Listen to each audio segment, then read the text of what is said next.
Hi, Philip Griffith here again with PSG Photo Solutions and Save Your Photos Month tip number 6.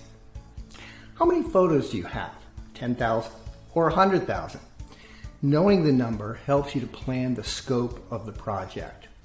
A shoebox has maybe 600 to 800 photos in it. A gigabyte is equal to about 560 JPEGs.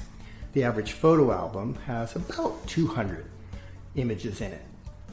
And a good rule of thumb is an inch of printed photos is about 100 prints.